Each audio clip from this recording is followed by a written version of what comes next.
Siapa bilang? Karena ada mindset keliru. Seolah-olah Nabi itu nggak punya uang sehingga dakwahnya didukung oleh Khadijah. Iya betul.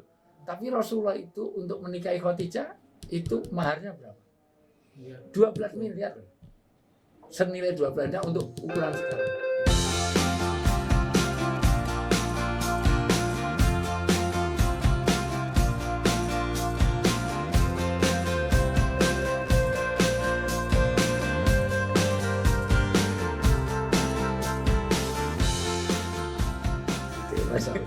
Tapi ini lagi senang saya, Alhamdulillah. Iya. Kalau Kang Andre gimana Kang Andre? Ini penting karena nanti kapan-kapan santri saya ini perlu ada 200 santri saya di sini. Itu 200 lebih sedikit. Jadi perlu lah entrepreneur. Ya, latar belakang. Gimana Andre? Saya kenal Kang Dan sekitar tahun 2015, tapi tahunnya sudah lama. Cuma emang jujur yang buat saya ini Kang Daan ya untuk bisa ini sebelumnya ya layaknya anak muda dan itu ya sholat sih kadang sholat kadang enggak gitu. Cuman kalau di saya sih untuk bicara tentang keilmuan karena saya juga masih belajar, mungkin saya akan berbicara tentang entrepreneurship ya. Maksudnya di entrepreneurship kadang-kadang orang berbisnis itu punya semangatnya bagus, tapi kurang menggali keilmuannya lebih dalam. Kalau saya tuh sekarang ya karena saya sepatu, saya mengklaim diri saya maniak sepatu.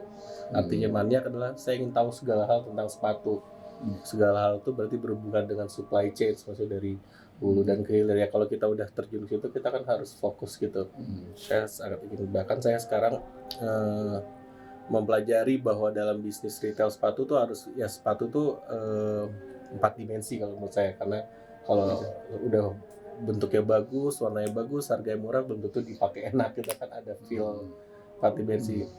Jadi ketika saya belajar di satu tempat di luar gitu, ternyata untuk kita berbisnis retail tuh kita harus punya pemikiran yang dinamis. Dinamis dalam artian dinamis, jangan terlalu fokus dengan ke produk. Kadang-kadang hal-hal yang ternyata dalam bisnis ini saya juga harus mempelajari suatu ilmu sosiologi, antropologi, budaya, unconscious mind, pemikiran di bawah sadar orang, neuromarketing, pemikiran. Jadi ternyata ketika orang membeli sepatu itu ada 3 fungsi otak yang bergerak untuk memutuskan, limbik, cortex, dan reptilian brain. Jadi kadang sepatunya enak dipakai tapi warnanya saya nggak suka nih brandnya ini. Ketika warna sepatunya enak dipakai, warnanya bagus, brandnya bagus, harganya mahal. Nah itu reptilian brain. Bagaimana kita sebagai pebisnis menyelesaikan perdebatan dalam setiap otak konsumen manusia itu seperti itu. Jadi ketika kita mengenalkan produk selesai gitu, mereka udah berdamai dengan pemilik 3 pemikiran, limbik, cortex, dan reptilian brain tersebut. Dan ya menurut saya bukan karena saya pernah belajar di luar, tapi setiap pebisnis yang terutama muslim harus punya pemikiran yang jauh gitu, harus menjadi maniak terhadap bisnis yang dia jangan setengah-setengah gitu. Ini kalau ada waktu ini ilmu-ilmu yang ini mutiara semua ya, Masya Allah. Untuk santri-santri saya, tapi sekarang kan masih sekolah aja, maghrib sampai isya, hanya maghrib sampai isya aja.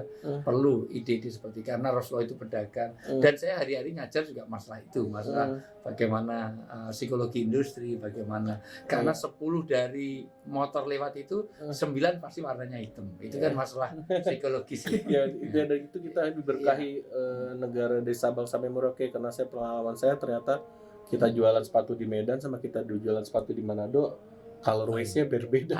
Itu dia. Kalau kita di Medan yang laku hitam aja, tapi kan itu akan berhubungan dengan forecast. Kita akan memesan berikutnya harus apa, dan itu harus kekuatan kita di forecast itu. Ya, padahal kalau hitam itu di luar negeri itu identik dengan jenazah, ikut mobil jenazah, tapi motor sini itu dan alasannya nggak masuk akal. Kadang-kadang biar nggak mudah kotor nggak kelihatan. Justru kalau hitam malah kelihatan. Tetapi stigma itu kan tidak mudah. Dan itu teori marketing. Itu limbiknya mereka yang bicara limbik itu berbicara tentang fungsi, keefisiensian. Tapi kalau korteks sudah tentang keindahan, tentang itu. Ini penting sekali ini. Reptilian, bagian sebelah reptilian kita itu adalah kemampuan fungsi otaknya untuk bertahan hidup. Ya misalnya gimana kita bisa menjual satu harga sepatu 900.000 1 juta, sementara uang di dia untuk bulan depan dia itu misal tinggal 1.200.000 gitu kan. Dia akhirnya bisa memutuskan tuh udah saya beli deh bodoh, ntar bis itu kita makan Indomie gitu. Karena kita bisa benar-benar menonjolkan fungsi dan estetis desainnya gitu kan, seperti itu. Luar biasa. Ini penting ini karena kenyataannya Rasulullah mengatakan 99% harta itu beredar di perdagangan, di dunia dagang. Jadi salah benar, salah besar kalau teman-teman, adik-adikku, terutama santri-santri saya kalau berpikirnya jadi pegawai negeri, jadi ASN. Di mana-mana kalau yang antri di bank itu pasti orang miskin. Orang kaya nggak perlu antri, justru banknya yang datang. Ya, pasti emerald, pasti dia akan goal, pasti ada ini. Jadi yang mengular di bank itu pasti saldonya kecil, gitu. Ya, itu. Justru yang saldo besar itu belum ke bank, dia akan datang di telepon, ada yang di servis itu. Saya ngalami karena saya termasuk yang di servis itu. Mana ada di bank harus antri, yang antri-antri pasti ini. Supaya mindset kita terbangun. Karena at-tajir sodu, yaitu pedagang yang sudik, yang insya Allah sebagaimana ini nanti surganya disetarakan dengan Rasulullah. Surga tinggi itu bukan pada ulama saja, justru adalah para pedagang. Tetapi soduk, dia punya sidik, dia punya kejujuran, dia punya amanah. Karena perdagangan memberi manfaat banyak orang. Kan sebaik-baik manusia itu nafi'un li ghairihi, memberi manfaat banyak orang. Sepatu itu luar biasa loh. Rasulullah aja pakai trompa sampai sekarang di museum Rasulullah salah satu yang diabadikan apa? Sepatu, trompa. Gitu. Jadi luar biasa. Jadi penting dong ilmu-ilmu kapan-kapan saya kumpulkan. Saya ada sekitar 400 ustadz-ustadzah.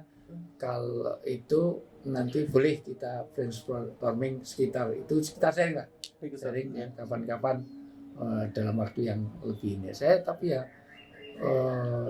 waktu saya itu juga waktu banyak habis ini musim Maulid ya harus keliling dari kota ke kota. Ini pulang dari umroh banyak zoom segala. Tapi mudah-mudahan nanti bisa kita sharing itu. Alhamdulillah. Pokoknya siap dipanggil Ustadz, siap kandaan pokoknya. Modus pokoknya. Kalau ke Jogja. Saya juga mesti banyak belajar mau Ustadz.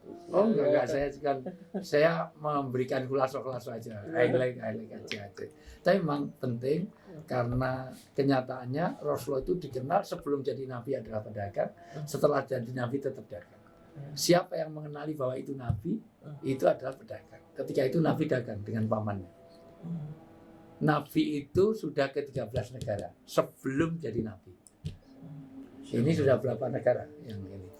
Banyak dua ya, Mekah sama ini aja, Arab sampai ini. Jadi betapa memang kita harus mengembara, kita harus silaturahmi, kita harus itu. Itulah berkah rezeki itu. Jadi memang kita harus betul-betul dan siapa bilang karena ada mindset keliru. Seolah-olah Nabi itu nggak punya uang sehingga dakwahnya didukung oleh Khadijah. Iya betul. Tapi Rasulullah itu untuk menikahi Khadijah itu maharnya berapa? 12 miliar. Senilai 12 miliar untuk ukuran sekarang. Berapa on emas sampai ada 12 miliar. Mana ada di antara yang lihat tayangan ini yang dapat mahar 12 miliar. Paling seperangkat alat sholat. Jadi betapa Rasulullah itu al-mu'minul qawiyun. Orang mukmin yang kuat. Kuat di situ ya kuat ekonominya, kuat imannya, kuat fisiknya, kuat itu. Allah lebih senang. Jadi entrepreneur itu disenangi Allah. Daripada mukmin yang sakit-sakitan, mukmin yang minta-minta sana kemari. Salah satu yang dihinakan pertama kali di hari kiamat nanti adalah orang yang punya kekuatan tetapi dia minta-minta. Itu dipermalukan biwajin ghairi lahmin, dengan wajah tanpa daging. Wajah kita ada jerawat gitu aja, wah bingung, wah pakai krim, pakai foundation, pakai macam-macam. Ini nggak ada dagingnya, kan malunya luar biasa. Itu siapa? Orang yang mau kerja. Makanya bekerja untuk cari nafkah, untuk jadi orang tajir, orang yang punya kekayaan itu penting. Kalau